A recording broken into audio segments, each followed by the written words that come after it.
Welcome to another episode of Talking Sports with the Legend. Today's episode is Luke Wiles. Take it away, Steve. Well, thanks for taking time for me, buddy. No problem, brother. Glad to be here with you, Steve. It's a pleasure. Where, where are you from? I'm from a little town called Orillia. That's a couple hours north of Toronto, about 3 hours north of Niagara Falls, in Ontario, Canada. Did you always dream of being a professional athlete? I did always dream about being an NHL hockey player. My father was a hockey man, so I grew up and I was scoring goals in my driveway to win the Stanley Cup. And I never knew that there was opportunities to play lacrosse professionally until I got to be like 15, 16 years old. And we went to some NLL games, and it was a pretty cool experience. And even still to that point, I didn't really think of myself as a possibility to play pro lacrosse because I wanted to play in the NHL. I still want to play in the NHL right now. I think I'm getting a little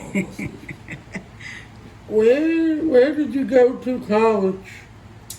I went to University of Delaware on a scholarship. I had a great experience there. I learned how to train. I went there at about 165 pounds, and I came out of there at 205. And I've been right around 200 to 210 ever since. I had a great experience there. I met some excellent people that I'm still friends with today. That's awesome. How many different lacrosse teams did you play for? Oh, geez. I grew up playing in Orillia up until I was... you played minor lacrosse up until about 14, 15. And then I played junior A lacrosse, which is the top lacrosse, box lacrosse league in the country.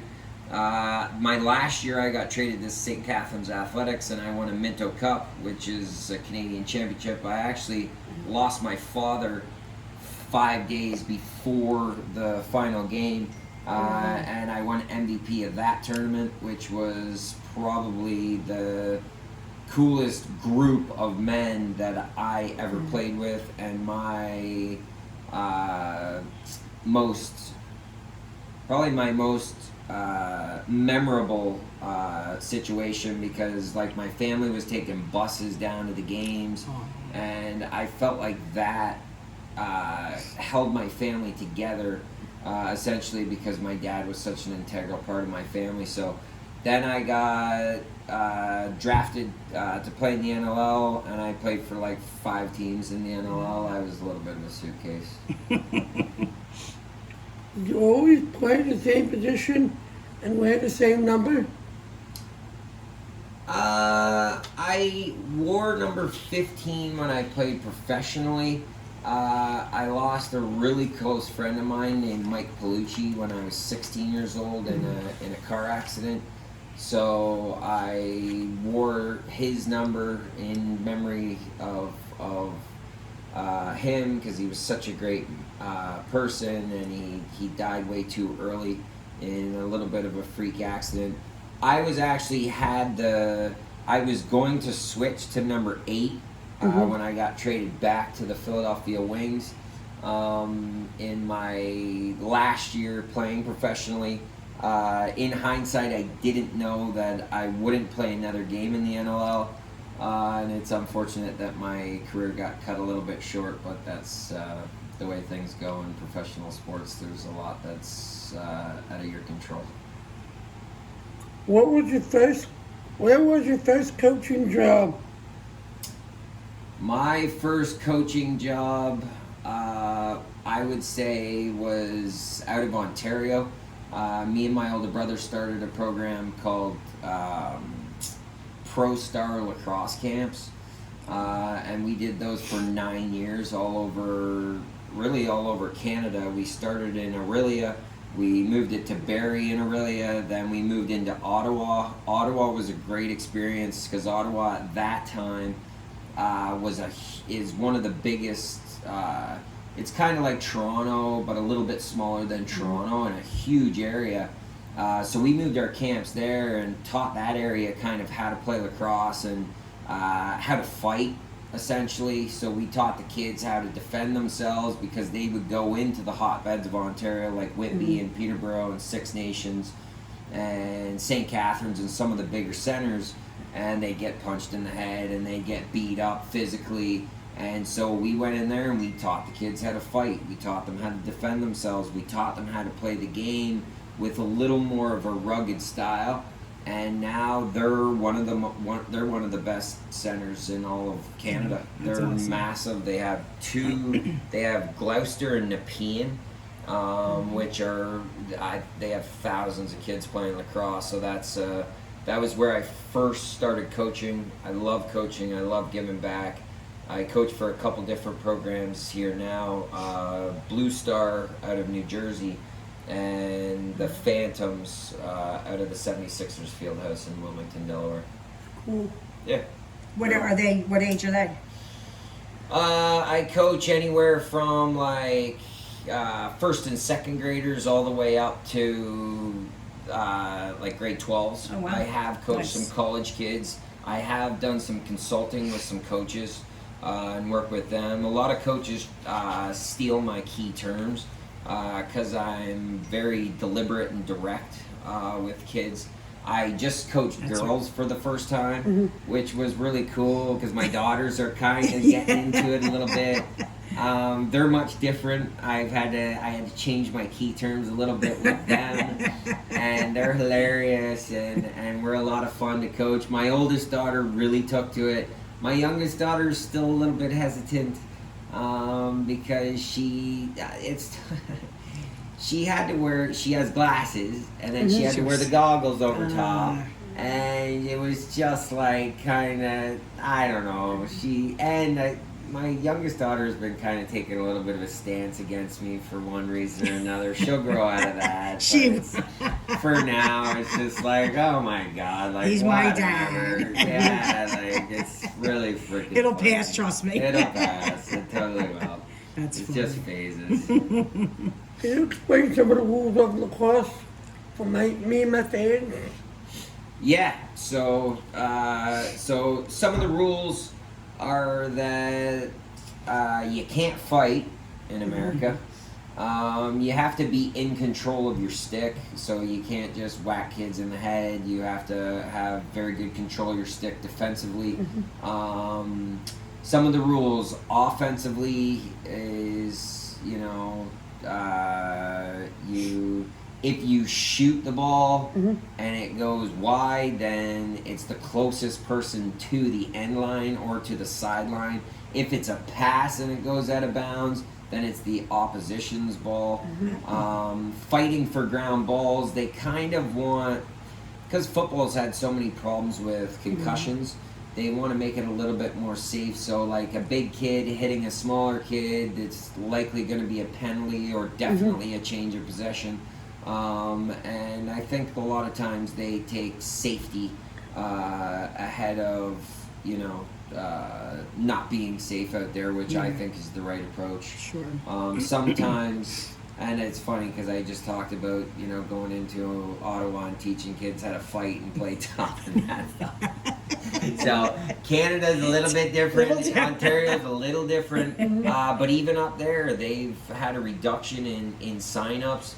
And I think it is because it's a huge safety concern. Sure. Lacrosse should be about skill development and creativity, and I think that if you take that approach to it, I think that you can err on the side of safety, but still be, aggressive and tough and play within the landscape of the rules. Yeah. Do you guys did you wear helmets or?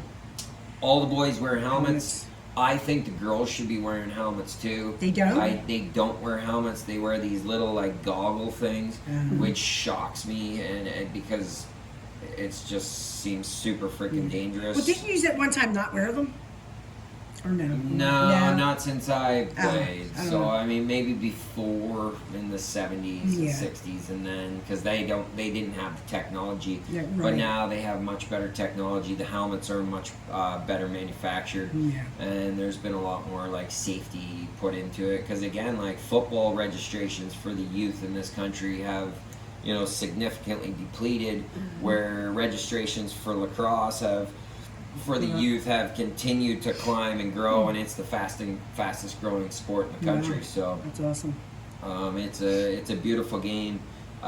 It's hard to teach and coach because a lot of people in this area grew up playing football and basketball and Right. soccer, and so that's why I think that I'm very sought after coach in the area because I Yeah. know the game so well. Right. I was, my dad really taught me lacrosse through hockey because it's essentially like the same. Box lacrosse and ice hockey are very similar, especially because it's played in the same arena.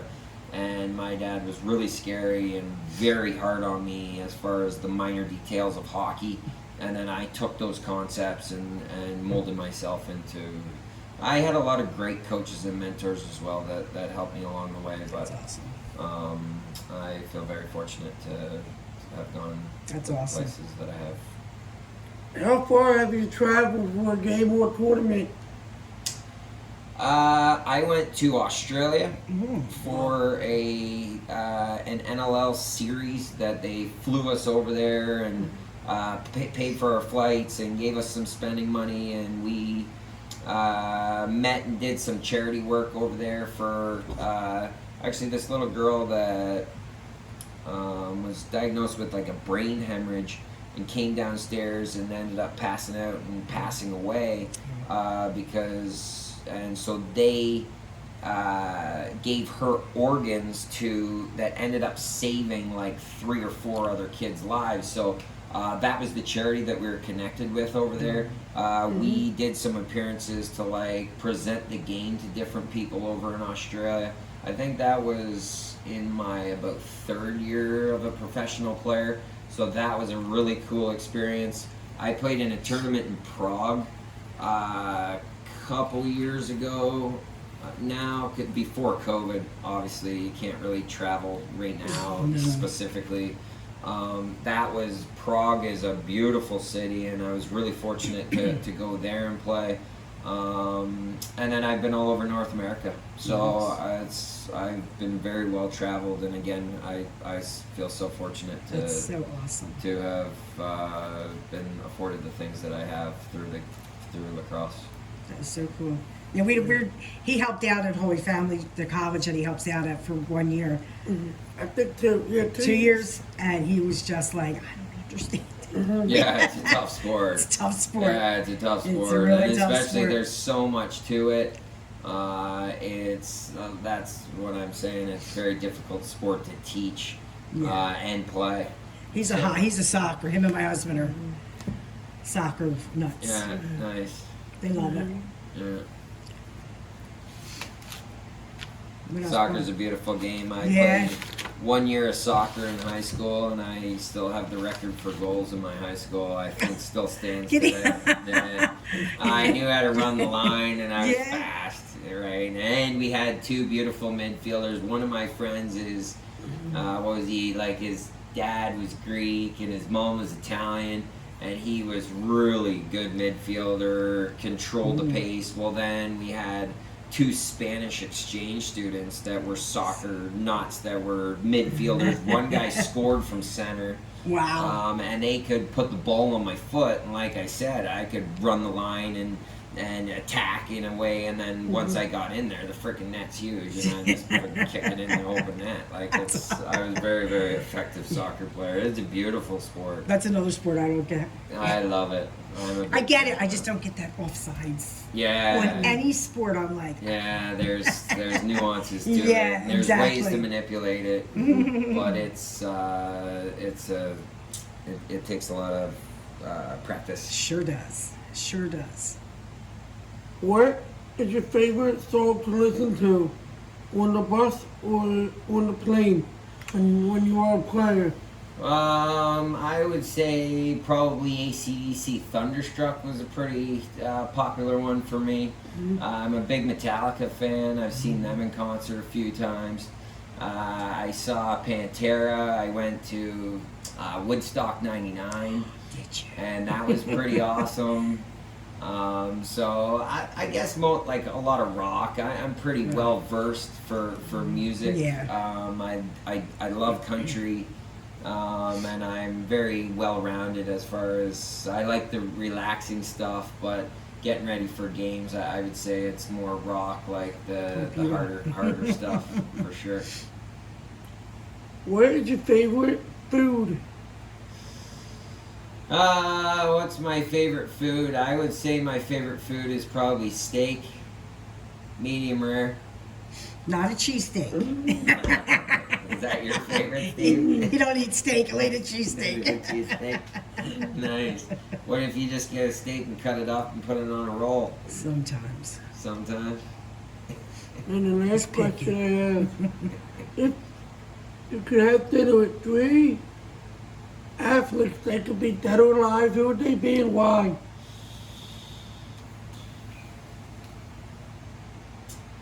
Tiger Woods, because I was always amazed at how great he was at a sport. Golf is something that I've taken up after I've been finished playing pro lacrosse, because it's a competition between myself against the course.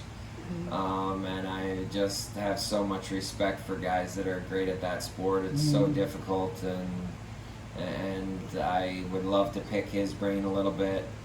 I met Wayne Gretzky. He was at a practice of ours, and we got a picture with him as a team when I was playing for San Jose. And he had a great chat with us, and he was a beautiful man. But because I've already met him, I would say my second one for hockey would be Mario Lemieux. I always looked up to him. He was a super special dude. And they called me Luke Lemieux when I was a little kid. And so I just he's just a guy that I would really like to meet, and would love to have dinner with him and chat with him about stuff. Who would my third one be? Yeah, they say Wayne Gretzky's an awesome guy. He was a really nice guy to us. He chatted with us. He talked lacrosse. He talked hockey. He was really, really awesome freaking guy. Who else? I would say my third one would probably be Tom Brady. I'm a big Tom Brady fan. I love guys who have an insatiable drive to be a winner. And I just have a huge amount of respect for his longevity and his ability to win in a sport that is very difficult to win at in football. I bought his jersey. I went to a charity event for Paul Rabel, and I don't usually do stuff like this, but there was an auction, a silent auction, and I was bidding on Tom Brady's signed jersey. Well, it drives it up to like I was at $650, and I was the last bid I put, and I was like, I was just trying to drive it up because Rabel, I played professionally with Rabel out in San Jose, and I tried to help him at the offensive end a little bit and stuff. And he's a very special field lacrosse player. He started the PLL, and he's a great guy. I went to his wedding and stuff, and so he was like trying to push the number up. So I was like, all right. Well, I was like, I kind of wanted the jersey, but not for $650. I'm like, I don't think I can pay $650, man. Like, I'm just joking. He's like, don't worry, you'll get outbid. You'll get outbid. Well, then like 45 minutes later, we kind of keep drinking and stuff, and he comes over and he's like, you got the jersey, and my heart's fell into my stomach. I'm like, I look at my wife, and we just got married, and I'm like, oh my God, she's pregnant. I'm like, what are we? I'm sorry. That's a great story. I'm sorry. And so either way, I hope you still have it. I still have the jersey. I mean, he's won another 3 or 4 Yeah. championships since then. I Right, mean, if I so- put that in a case and with the authenticity and stuff, I mean, that thing will be worth like You'll make more than as $650. many. Oh, I mean, I could sell it to somebody out of Boston for $5 or $10 grand. Really? Probably. It Wow. would be worth a lot now. Wow. So that's kind of a funny side story that from That's Tom Brady's jersey. But yeah, he's a pretty special dude, and that'd be a really freaking cool person to sit down with and have a chat with. Did you ever get to the Flyers games? I do go to some. Yeah, my buddy got season tickets a couple years ago. So we went to a bunch. It was really sad to see how far they'd fallen this past season. I thought that they should have probably got rid of Drew and Voracek 5 years ago when they got Carter Hart so that they could do a total rebuild. Right. But now they have way too many old guys, and that's a really fast. Like you look at like the Tampa Bay Lightning, like they're just so freaking fast. The Yeah. defense can move the puck. They're so well coached and well structured, and I find that the Flyers. I mean, I thought they did a nice job when they brought in the new coaching staff and the new GM. Because I was actually going to go in. We went to like a season ticket thing where they were trying to get the season ticket holders back, so they gave us free tickets, and we went in. So I was going to give it to the GM about how crappy the team was over the past 7 to 10 years, and like, why haven't you turned the team over and went to more of a youth movement? Well, it turns out to be, I can't think of his name, who the GM is right now, but he's a really smart hockey man, and I'm like, this isn't really a guy that I can really like get, right? Like he was a smart man, because my dad was the hockey man, Right. and very smart, and I was coached by an NHL guy, Gary Marsh. And so I know hockey speak, and when you're very smart, you can speak the game. It's kind of like, he's a little bit of a tougher. Fletcher, maybe? Chuck Fletcher is maybe his name. I'm not sure. Do you know, Steve? I think that's it.